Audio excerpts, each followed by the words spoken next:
तो उत्तर प्रदेश में पर्यटन की दृष्टि से चाहे ऐतिहासिक हो स्थल हों, धार्मिक स्थल हों, इको टूरिज्म के स्थल हों, अन्य अन्य प्रकार के पर्यटन की दृष्टि से स्थल हों, अनेक संभावनाएं, अपार संभावनाओं का उत्तर प्रदेश है।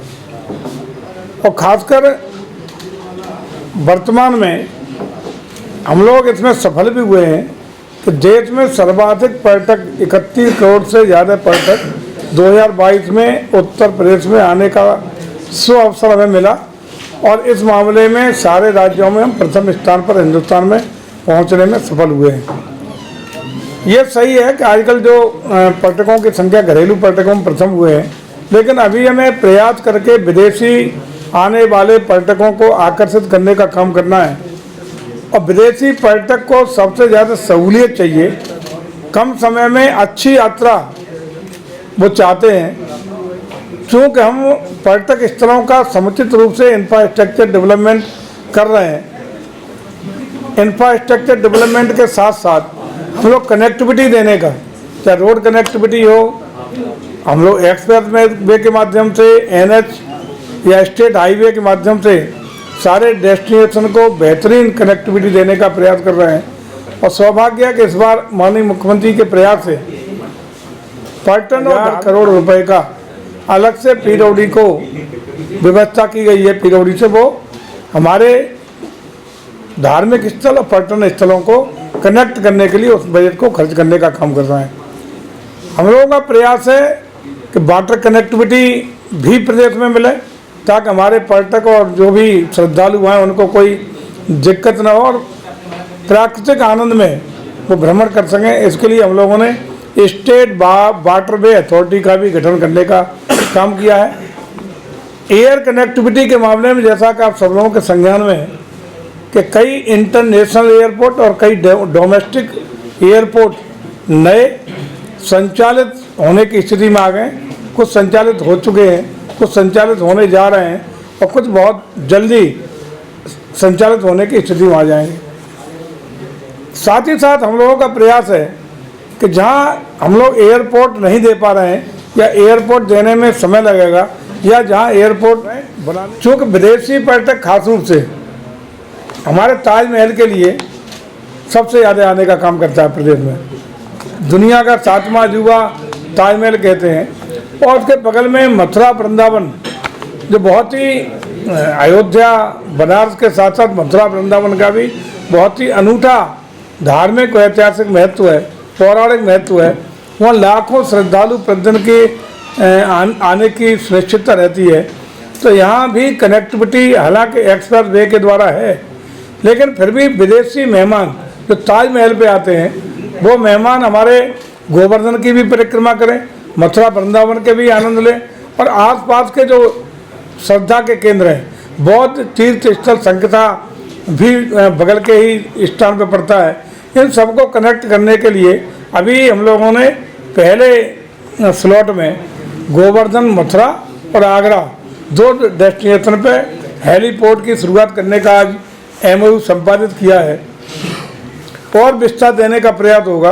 और ख़ास रूप से ऐसे डेस्टिनेशन जहां तमाम अपार संभावनाएं पर्यटकों के देशी और विदेशी आने की हैं और जो एयरपोर्ट से नहीं जुड़ रहे हैं उन्हें हेलीपोर्ट से जोड़ने का आगे भी काम करेंगे। तो ये 2 जो डेस्टिनेशन शुरुआत हो रही है, इससे मैं समझता हूँ कि बूम आएगा। ये जैसा कि बताया गया है, नोएडा से आगरा, नोएडा से गोवर्धन, गोवर्धन की परिक्रमा इत्यादि शुरू करने का काम होगा। दिल्ली से कनेक्टिविटी होगी। तो इससे जो विदेशी हमारे पर्यटक हैं उनको समय की भी बचत होगी और वो चाहते भी है कि अलग से सुविधा आनंद भी लेंगे। पूरा एयर सफारी का भी आनंद दिलाने का काम अभी बताया आपको किया जाएगा। तो मैं समझता हूँ ये उत्तर प्रदेश के पर्यटन के विकास के लिए माइलस्टोन साबित होगा। और आने वाले दिनों में हम लोगों का प्रयास है कि उत्तर प्रदेश पर्यटकों की आवक में यदि विदेशी कोई मेहमान, विदेशी पर्यटक घूमने के उद्देश्य से हिंदुस्तान की धरती पर जब पधारे तो पहली पसंद उत्तर प्रदेश बने, इसके लिए लगातार प्रयास हम लोग कर रहे हैं। और मैं समझता हूँ इन्हीं प्रयासों के तहत ये आज का एक कार्यक्रम हो रहा है, या 2 हेलीपोर्ट हम लोग शुरुआत करने जा रहे हैं। और प्रयास ये हो रहा है कि आगामी 25 दिसंबर को, जिस दिन आदरणीय स्वर्गीय पूर्व प्रधानमंत्री अटल जी का जन्मदिन भी है और उनकी जन्मस्थली भी बटेश्वर आगरा में है, और आगरा ही में ये हमारा हेलीपोर्ट की शुरुआत हो रही है। तो हम प्रयास कर रहे हैं कि उसी तिथि को इसका शुभारंभ होगा, ताकि अटल जी की यादगार, अटल जी की स्मृतियाँ उनके अपने मूल जन्म स्थान पर उनको समर्पित करने का काम करेंगे। और ये 25 दिसंबर को संभावित है कि उस दिन से हम लोग इसकी शुरुआत करेंगे, और उत्तर प्रदेश के लिए ये अनूठा प्रयोग होगा, और ताकि देशी और विदेशी पर्यटकों के लिए ये आकर्षण का विषय रहेगा। बहुत बहुत धन्यवाद। सर थोड़ा सा पास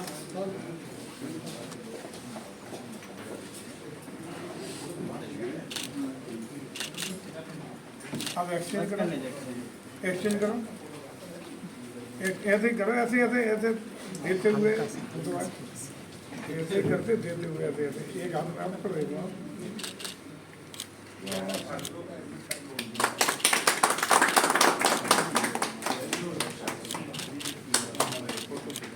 बधाई।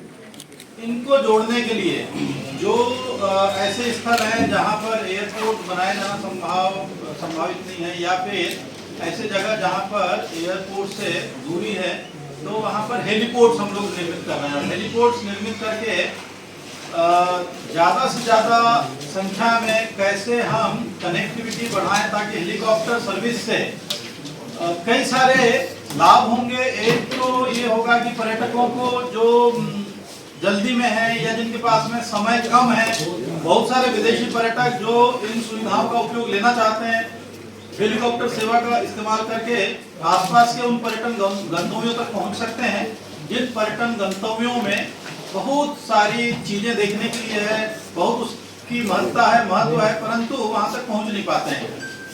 दूसरा, इमरजेंसी में हेलीकॉप्टर का इस्तेमाल ये करके, जहां पर राजमार्ग है, कहीं पर एक्सप्रेसवेज है, अगर कोई भी ऐसी दुर्घटना होती है तो तत्काल उसमें भी इस सेवा का उपयोग लाया जा सकता है। तीसरा, सर्विलेंस के पर्पज से, विजिलेंस की दृष्टि से, सिक्योरिटी के पर्पज से कैसे हम चाहे वह प्राकृतिक आपदाएं हो, चाहे मानव सृजित आपदाएं हो, लेकिन ऐसे टाइम पर भी आपात स्थितियों में भी इनका इस्तेमाल हम कर सकते हैं। इसके लिए इन हेलीपोर्ट्स को हम लोग विकसित कर रहे हैं। तो कुल मिलाकर ये है कि उत्तर प्रदेश में कैसे हम हेलीपोर्ट्स बनाएं और उनकी सेवाओं को संचालित करें। दो महत्वपूर्ण स्थल आप सभी लोगों को पता है कि आगरा और मथुरा है। अक्सर ये होता है कि यहाँ पर हम लोगों को स्टे बैक यानी अटेंड नहीं कर पाते हैं कि वो 2-3 दिन के लिए रुके हैं।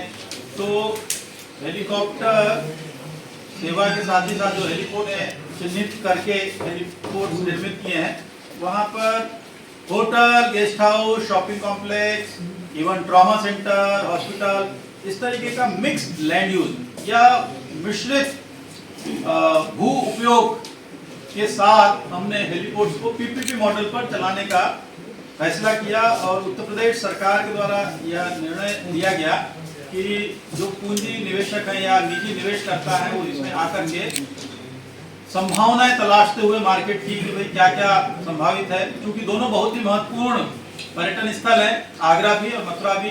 ब्रज क्षेत्र में इनकी एक शान है, साख है, और बहुत तेजी से ये उभर भी रहे हैं, इनका विकास भी हो रहा है। तो इस दृष्टि से पीपीपी मॉडल पर पूरी एक प्रक्रिया पारदर्शी तरीके से अपनाते हुए निजी निवेशकर्ता या पीपीपी मॉडल पर विकासकर्ता का चयन किया गया। साथ ही साथ जो विकासकर्ता, इस डेवलपर इस पीपीपी मॉडल पर हेलीपोर्ट को संचालित करने के लिए और विकसित करने के लिए हमारे मध्य उपस्थित है, उन सभी का भी यहाँ पर मैं स्वागत करता हूँ। और हमारे अन्य अधिकारीगण जो उपस्थित है, हमारे विशेष सचिव पर्यटन, निदेशक पर्यटन, हमारे सलाहकार पर्यटन एवं अन्य, और मेश्राम सर ने बहुत सपोर्ट करा और फाइनली अब ये प्रोजेक्ट ग्राउंड जीरो पे आ चुका है। रजस जो कंपनी है ये ऑलरेडी बहुत बड़े स्वरूप से उत्तराखंड में काम कर रही है, एयर कनेक्टिविटी, 5 स्टार प्रॉपर्टीज और हेली टूरिज्म में। अब हमने उत्तर प्रदेश टूरिज्म के साथ 5000 करोड़ का एमओयू साइन करा था ग्लोबल इन्वेस्टर समिट में, और इसके तहत ही हम आगे बढ़ रहे हैं और हमने आगरा मथुरा को ले चुके हैं और यहाँ से हम कनेक्टिविटी को लॉन्च कर रहे हैं हेलीकॉप्टर से। जिसके अंतर्गत दिल्ली से आगरा की कनेक्टिविटी, दिल्ली से मथुरा की कनेक्टिविटी, नोएडा से आगरा मथुरा कनेक्टिविटी करी जाएगी। मथुरा के अंदर हम हिंदुस्तान की पहली एयर परिक्रमा लॉन्च कर रहे हैं जो आज तक किसी भी पिलग्रिमेज साइट पे नहीं हुई। गोवर्धन देखना बहुत लोग आते हैं, परिक्रमा करना चाहते हैं, बट एल्डरडीज नहीं कर पाते हैं, जो वृद्ध लोग हैं उनके लिए बहुत दिक्कत होती है। तो ये पहली बार हिंदुस्तान में किसी भी पिलग्रिमेज साइट पे एयर परिक्रमा लॉन्च होगी हेलीकॉप्टर द्वारा। उसके साथ साथ एयर सफारी मथुरा लॉन्च होगी, जिसके अंदर कृष्ण जन्मभूमि और भी जितने हमारे मेन धार्मिक पॉइंट्स और टेम्पल्स हैं उनको भी हम एरियल दर्शन कराएंगे और एक बहुत ही बजट फ्रेंडली को मद्देनजर रखते हुए कराया जाएगा। अंदर लग्जरी चार्टर के अंदर एयर कनेक्टिविटी चाहिए डायरेक्टली दिल्ली और नोएडा से, which we will provide to them. उसके बाद हम ताजमहल की एयर सफारी लॉन्च करने वाले हैं जो पहली बार हिंदुस्तान में लॉन्च होगी। और ये दोनों के दोनों जो प्रोग्राम हैं हम कोशिश कर रहे हैं कि 25 दिसंबर के आसपास तक हम लॉन्च कर दें। इसी श्रृंखला को आगे बढ़ाते हुए जैसे मेजराम सर ने बताया कि हम आगे की भी कनेक्टिविटी के डॉट्स कनेक्ट कर रहे हैं, जिसके अंदर लखनऊ, नैमिषारण्य, काशी, अयोध्या और ये सारे के सारे हेलीपोर्ट्स को हम टेक ओवर करने के लिए ऑलरेडी अग्रसर हैं। लखनऊ, नैमिषारण्य और प्रयागराज में हम ऑलरेडी टेंडर में RFQ के बलून सफारी भी कर सकते हैं। So this is what we gonna launch and that's all. Thank you. जैसा कि आप सभी लोग अवगत हैं कि उत्तर प्रदेश में पर्यटन की असीम संभावनाएं हैं और कनेक्टिविटी को और अच्छे से नए स्तर पर लेकर के जाने के लिए हेलीपोर्ट सेवाओं का विकास किया गया है। इसके अंदर निजी सहभागिता के माध्यम से उत्तर प्रदेश पर्यटन एवं राजस एरोस्पोर्ट एंड एडवेंचर प्राइवेट लिमिटेड के मध्य यह अनुबंध किया गया है, जिसमें 30 वर्ष की लीज के लिए आगरा एवं मथुरा हेलीपोर्ट राजस एरोस्पोर्ट को दिया जा रहा है। इनके द्वारा हेलीपोर्ट से हेली सर्विसेज करी जाएंगी और उत्तर प्रदेश की जो भी पर्यटक स्थल हैं उनकी कनेक्टिविटी तो इम्प्रूव होगी ही, एक नए टूरिज्म प्रोडक्ट की तरह से भी ये डेवलप होगा। देखिए, हेलीकॉप्टर का अनुभव एक अपने आप में अलग प्रकार का अनुभव होगा जो कि नए नए पर्यटकों को आकर्षित करेगा। खासतौर से विदेशी पर्यटकों को एक नए प्रकार का अनुभव दे पाएंगे और इससे पर्यटकों की संख्या में भी वृद्धि होगी और व्यापक स्तर पर प्रचार प्रसार भी होगा। तो एवं इस बैठक में आए सभी अधिकारी एवं पत्रकार बंधुओं को इस बैठक में आने के लिए धन्यवाद।